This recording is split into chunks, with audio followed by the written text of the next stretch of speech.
हमारे प्यारे सेबी ने एक रिस्कोमीटर बनाया है और उस रिस्कोमीटर के अगेंस्ट में अगर जो भी फंड सबसे ज्यादा हाई रिस्क कैटेगरी में आते हैं तो उनसे हमें दूर रहने को कहा जाता है, क्योंकि हमारा पैसा उस तरीके के फंड्स में अगर इन्वेस्ट करें तो वो डूब भी सकता है। तो मेरा सबसे बड़ा सवाल ये है कि क्या हमारे पैसों को आगे जाके गैम्बलिंग में यूज किया जाता है जो कि हमारा पैसा डूब सकता है? नहीं ना, हमारे पैसों को आगे जाकर के स्टॉक्स में इन्वेस्ट किया जाता है। तो अगर हम ऐसे फंड सेलेक्ट करें जो कि आगे जाकर के क्वालिटी स्टॉक्स में इन्वेस्टमेंट करते हैं तो हमें इन रिस्क से डरने की बिल्कुल जरूरत नहीं है। तो इसलिए दोस्तों आज की वीडियो में मैं आपको एक कैलकुलेटिव रिस्क लेना सिखाऊंगा और अच्छे पोर्टफोलियो से इश्क करना सिखाऊंगा। नमस्कार दोस्तों, मेरा नाम है अभिषेक और आप देख रहे हैं इन्वेस्टिंग गुरुकुल चैनल, जहां पे आपको इन्वेस्टमेंट से रिलेटेड इन्फॉर्मेशनल और एजुकेशनल वीडियोस मिलती हैं। दोस्तों रिस्क से हमें डरने की बिल्कुल जरूरत नहीं है, बल्कि हमें रिस्क को समझने की जरूरत है और हमें ये जानने की भी जरूरत है कि आखिर वो कौन से फैक्टर्स है जो उस रिस्क को क्रिएट कर रहे हैं। अगर हम अपने पोर्टफोलियो को ऐसे प्लान करें जो कि उस पर्टिकुलर रिस्क को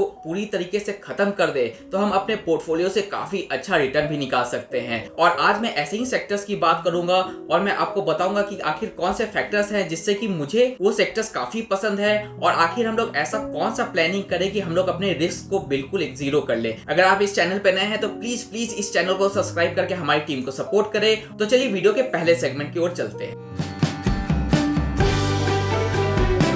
दोस्तों इंडिया के टेक्नोलॉजी सेक्टर पे मैं बहुत ही ज्यादा बुलिश हूं और आने वाले एक डिकेड के अंदर में इंडिया का टेक्नोलॉजी सेक्टर है जो कि बेसिकली आईटी सेक्टर है वो काफी ज्यादा ग्रोथ करेगा, जिससे कि हमें अच्छा खासा रिटर्न मिलेगा। और ऐसा मैं इसलिए कह रहा हूं क्योंकि दोस्तों इंडिया का जो आईटी सेक्टर है वो रिसेंट पीरियड में काफी ज्यादा इवॉल्व किया है और हमारे इंडियन बिजनेस स्टैंडर्ड्स को काफी ऊंचाइयों तक लेके गया है। सिर्फ इंडिया की बात ही नहीं दोस्तों, ग्लोबली भी जो आउटसोर्सिंग का बिजनेस है हमारे आईटी फर्म का वो बहुत ही रैपिडली इंक्रीज कर रहा है। और according to recent reports India is a hot spot for outsourcing destination. दोस्तों इंडिया का जो आईटी फर्म है ये आउटसोर्सिंग बिजनेस जो कि ऑल ओवर द वर्ल्ड फैला हुआ है इसका 55% शेयर अपने हाथों में रखता है, यानी कि हमारा आईटी फर्म दुनिया के हर कोनों में पहुंचा हुआ है। और आईटी सेक्टर में लीडिंग फर्म्स हैं इन्फोसिस, टीसीएस, एचसीएल, विप्रो, टेक महिंद्रा। और जैसा कि मैंने आपको पहले ही कहा क्या कि हमारा आईटी फर्म काफी ज्यादा इवॉल्व कर रहा है, तो इनका इवॉल्व करने के पीछे कारण है इनके रिसेंट R&D जो कि ये artificial intelligence, machine learning, data analytics जैसे टेक्नोलॉजी पे काफी ज्यादा फोकस कर रहे हैं। जिस हिसाब से हमारा आईटी ग्रो कर रहा है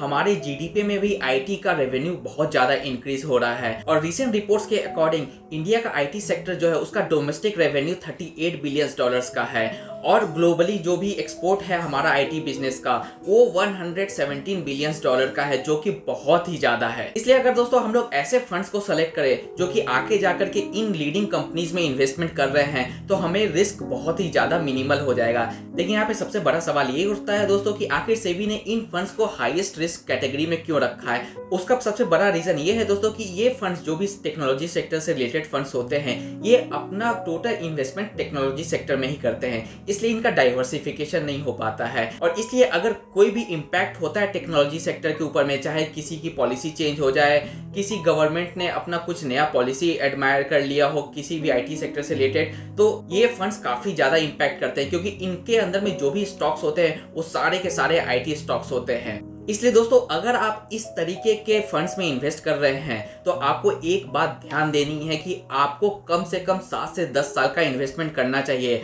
और आपको अपने टोटल इन्वेस्टमेंट का 10% से ज्यादा ऐसे फंड्स में बिल्कुल नहीं करना चाहिए। लेकिन जैसा कि मैं हमेशा आपको कह रहा हूं क्या कि ऐसे फंड्स अगर आगे जाकर के अच्छे पोर्टफोलियो में इन्वेस्ट करें तो रिस्क काफी मिनिमाइज हो जाता है अगर हम लंबी अवधि के लिए अपना इन्वेस्टमेंट करें।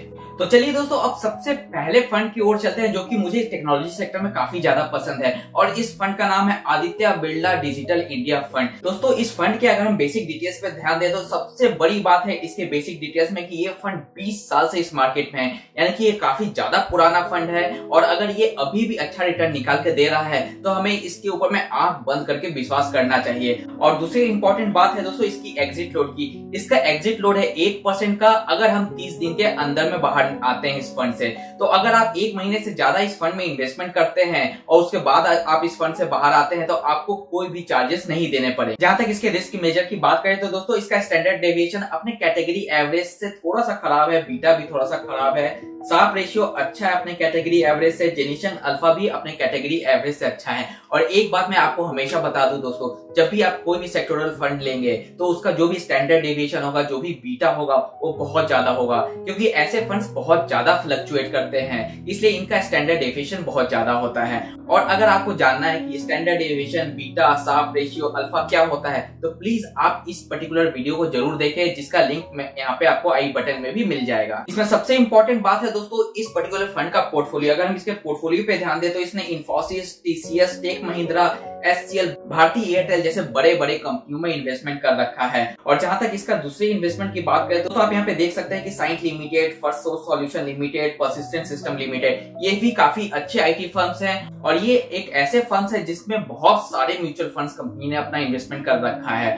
और मैंने फर्स्ट सोर्स सॉल्यूशन को लेकर पहले भी आपको बताया गया कि ये इंडिविजुअली भी काफी अच्छा स्टॉक है। अगर आप चाहते हैं इस पर्टिकुलर एफएसएल में इन्वेस्टमेंट करना तो आप हर महीने कुछ पैसा इस पर्टिकुलर स्टॉक में भी इन्वेस्ट करके आप खुद का एक पोर्टफोलियो बना सकते हैं। जहां तक इसके रिटर्न्स की बात करें तो दोस्तों अगर हम इसमें लमसम किए होते 10,000 रुपए का तो ये मुझे अप्रोक्सीमेटली 132% का एनुअलाइज रिटर्न दे रहा होता पिछले एक साल में।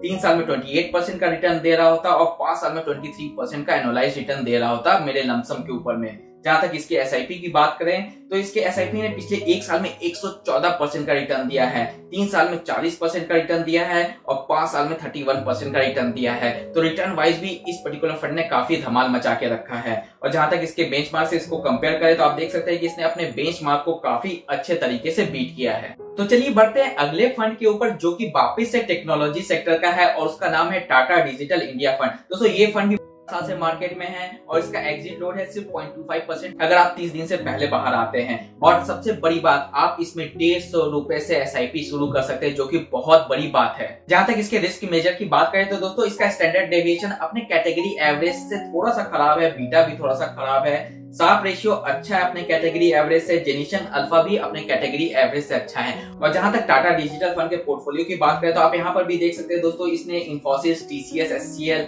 परसिस्टेंट, विप्रो, टेक महिंद्रा जैसे स्टॉक्स में इन्वेस्टमेंट किया है। यानी इस पर्टिकुलर फंड ने भी बड़े बड़े आईटी फर्म्स में अपना इन्वेस्टमेंट किया है। और जहां तक इसके लमसम रिटर्न्स की बात करें तो दोस्तों इसके लमसम ने पिछले एक साल में 98% का रिटर्न दिया है, 3 साल में 29% का रिटर्न दिया है और 5 साल में 23% का रिटर्न दिया है। जहां तक इसके एसआईपी रिटर्न्स की बात करें तो इसके एसआईपी ने एक साल में 113% का रिटर्न दिया है, 3 साल में 39% का और 5 साल में 31% का रिटर्न दिया है। जहां तक इसके बेंचमार्क से इसको कंपेयर करें तो आप यहाँ पे देख सकते हैं कि जनवरी 18 के बाद में इस पर्टिकुलर फंड ने काफी ज्यादा ग्रोथ दिखाया है और इसके बाद में इसने अपने बेंचमार्क को हमेशा बड़े बड़े मार्जिन से बीट किया है। और आपको कोई एक ही फंड सेलेक्ट करना है, क्योंकि दोनों फंड का अगर हम ओवरलैपिंग चेक करेंगे तो आप स्क्रीन पे देख सकते हैं कि 60% का ओवरलैपिंग है दोनों फंड में, इसलिए आपको दोनों फंड में से किसी एक फंड में ही इन्वेस्टमेंट करना है।